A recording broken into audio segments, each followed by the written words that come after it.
anos de bueiro e eu vou dar mole para rato? É assim que faz o povo que vive no meu lugar. Burla, escapola, esquiva, desvia, dá seu jeito. Recuar jamais. É isso. Cristina foi tomando esse projeto aí, que é um projeto de sucesso, só vem melhorando com o tempo. Esse é o primeiro de 2016 e é interessantíssimo que aqui a gente está homenageando o Rio de Janeiro, né? Cidade esse mês dos aniversários, estamos na véspera de carnaval. É um livro charmosíssimo, vocês vão adorar. Os textos são 34 autores e são textos super agradáveis de ler. Alguns são memorialísticos, outros são em forma de conto, outros em forma de crônica. Que é o Marcelo Montinho, que eu vou chamar agora, e a Bárbara Pereira, que eu vou chamar depois, junto com a Ana Paula Lisboa, para a gente conversar aqui sobre esse livro. Aê! Gente, obrigado pela presença, obrigado pelo convite. O livro nasceu em várias mesas de bar, na verdade. Ele começa a nascer numa reunião que eu não estava presente, no Bar Brasil, e na segunda eu fui pego numa emboscada pela Mariana, editora da Mórula, e pelo Luiz Antônio Simas, que acabou organizando o livro comigo, que eles me chamaram com a ideia de um livro que tratasse sobre os 450 anos do Rio de uma forma menos chapa branca, menos institucional do que aqueles livros que vinham saindo, que são livros importantes, que falam da cidade, da história, dos seus monumentos, mas não sob esse ponto de vista pessoal, não sob o ponto de vista subjetivo da pessoa que vive na cidade. E eu saí de lá como co-organizador. Até que um senhor sensato conseguiu descer o Carlos, e eu passei muito tempo sem vê-lo. Vai ver, ele havia escolhido alguma outra passarela ou algum outro horário para o seu último suspiro. Ainda assim, suponha que você esteja parado dentro do ônibus 362 no engarrafamento diário da Avenida Brasil. Suponha que entre no ônibus um vendedor de balas toffee. Suponha que as balas sejam recheadas de maracujá e chocolate. Cabem muitos rios num Rio de Janeiro, né? Eu vou chamar aqui dois desses rios, que é a Ana Paula Lisboa e a Bárbara Pereira. São muitos rios dentro de um rio só, mas tem algumas características principais na cidade que me parece que são comuns a toda a cidade.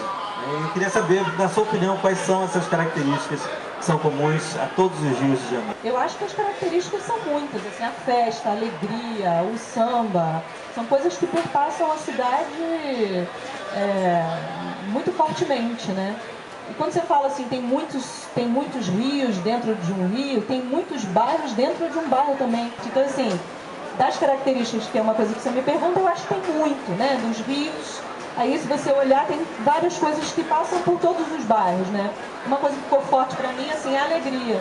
Né? A gente tem uma alegria que tá com a gente para onde a gente vai, seja para Maré, seja para Madureira, seja para Realengo. E como eu sou do samba e gosto do samba, acho que o samba passa por isso tudo. E aí, eu dei a sorte de ter uma família, que hoje eu encaro como sorte, nômade. Então, a gente morou em muitos bairros da cidade.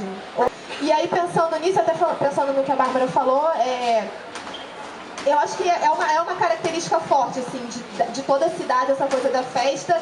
E especialmente, eu acho que na maioria dos bairros, pelo menos nos bairros onde eu frequento mais, a coisa da rua. O Rio é uma cidade da rua. As pessoas estão muito na rua, as pessoas gostam de estar na rua também. É um calor infernal, assim, né? Estar dentro de casa... Não, tô tentando botar não tem ar-condicionado ou o ventilador não dá conta, eu preciso estar na rua. Uma cidade, para mim, muito de ocupação de rua, e acho que é uma característica da cidade como um todo. Antigamente, lá nos prédios onde eu morava em Bangu, era tudo aberto, né? Tinha um espaço imenso, né? Também em Bangu tinham vários campos de futebol, né? Várias praças, né? Hoje não tem nada disso. O que vocês acham que aconteceu para que isso fosse sumindo e hoje praticamente desapareceu? Não há mais esse contato entre as pessoas. Cada vez mais, infelizmente, a rua tem virado um lugar de passagem, não um lugar de encontro na cidade. E eu acho que um dos grandes motivos desse é a violência, não há dúvida disso. Né? Se a gente pegar o esvaziamento de boa parte do subúrbio, eu quando vou hoje para a quadra do Império Serrano ali pela 24 de maio, se eu for num sábado à noite, como se eu estivesse numa cidade fantasma. Praticamente você vai ver os carros passando e a estação do trem. Mas ali Piedade, por exemplo, depois do fechamento da Gama Filho, então, não há ninguém na rua, né? E eu acho também que se eu estivesse morando ali, eu também não estaria na rua, porque quem estiver na rua ali vai estar em risco. A gente escapola, a gente se esquiva e consegue outras formas de convivência. Não morreram. Você consegue, pelo menos eu vejo isso, observo isso muito em Realengo. Você não faz mais a madrugada no samba, mas você faz à tarde. Você faz o caldo que você fazia na noite, convidava os seus amigos, você faz de tarde agora. Aquele bar que o cara abriu, ele agora abre à tarde, não abre mais à noite. Então, a própria escola de samba feijoada, de tarde, é o seu espaço de convivência. Então, assim, eu concordo com ele, acho que é violência. Eu ficava na rua com a cadeira de praia até 2 horas da manhã batendo papo. Isso não existe mais, a minha mãe não sai de casa. Mas a gente consegue arranjar... Sabe, assim, não dá para perder a esperança nessa troca, nessa convivência que gera um monte de coisa, porque a gente consegue arranjar formas. Não é o ideal? Não é. A gente tem que brigar pelo poder público melhorar? Tem. Mas, assim, é só para a gente não sair daqui com essa ideia de que a nossa convivência vai morrer. Não morre. A gente consegue resistir. Eu gosto muito da frase resistência, porque a gente é resistente, entendeu? Nesse sentido. Agora, acho também que é importante a gente recuperar os espaços de convivência. Por isso eu sempre faço questão de elogiar o Parque de Madureira. O Parque de Madureira é um espaço de convivência, não só para quem mora em Madureira, mas para quem mora no subúrbio todo, no entorno. Porque ali você pode ir num show com relativa segurança, você pode ir passear, você pode ir andar de skate e tudo mais. Eu acho que a recuperação desses espaços de convivência é um caminho, porque as pessoas não estão deixando de ir na rua porque elas querem. As pessoas não estão deixando de beber no bar da esquina porque elas querem. Elas estão deixando de ir porque elas não vão se colocar em risco. Prova um pouco essa democratização da literatura e prova mostrando que existem bons escritores pela cidade inteira, né? Isso eu acho interessante, escritores de todas as idades. Acho que o livro traz isso, mas a literatura ainda é uma das artes mais elitistas que existem, pelo menos não Eu falei da democratização, eu falei que sim, tá melhorando. O livro acho que traz isso, enfim, e as coletâneas em que eu já estive, e não, todas as formas, ela exclui realmente as pessoas, tem poucas pessoas são publicadas, a maioria delas são homens e a maioria dos homens são brancos, então você já classifica as pessoas num lugar, assim, é um lugar em que ainda que a gente tenha já tido, e eu sou um exemplo, já sei também com certeza outras pessoas, escritores de periferia ou de outros lugares da cidade publicando, ainda se você for contar, assim, nós somos pouquíssimos. Era muito pior, viu? Era muito pior. Era pior não só porque era mais difícil publicar, por uma questão material, física mesmo, era mais caro, tinha menos editora, e porque não existia uma coisa chamada internet, que ajudou muito a popularizar, ajudou muito os blogs na época, o blog foi moda antes de rede social. Muitas editoras descobriram escritores que publicavam simplesmente nos blogs e depois conseguiram chegar ao papel, que por mais que a gente fale que o papel vai acabar e tal, isso é um fetiche do escritor ainda, você quer ser o seu livro lá, no seu nome na lombada, é natural. Então, assim, claro que tem muito a avançar, mas eu acho que a gente avançou muito. Eu comecei a publicar em 98, sabe? Era inconcebível, dentro da própria cidade do Rio de Janeiro, eu não conhecia pessoas da minha geração que escreviam.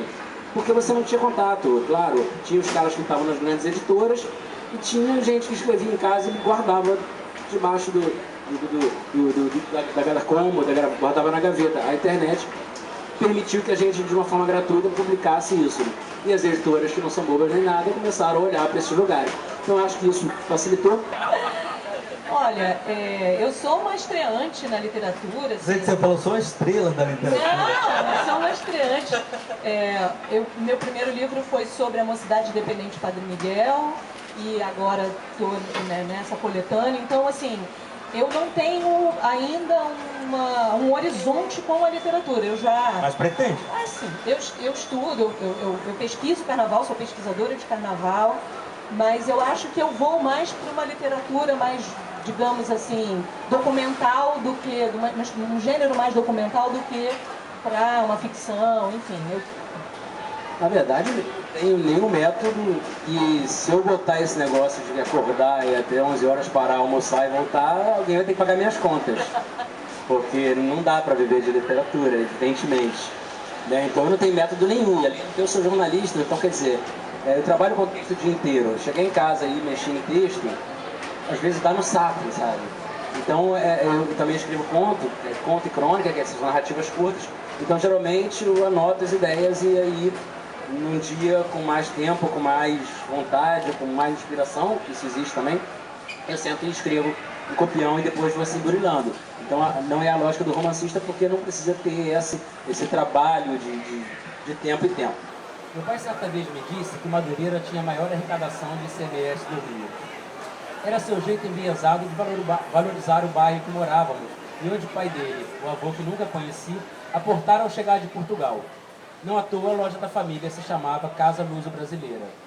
Quando nasci em 72, o nome já era outro. Casa Hilda estampava a logomarca de letras desenhadas, tendo à frente os traços de um jovem casal. Hilda, minha tia, partira 20 anos antes. O pai me disse que morreu de amor. Eu, ainda criança, não entendi o que significava morrer de amor, porque todo mundo que morria à volta era de infarto ou de câncer.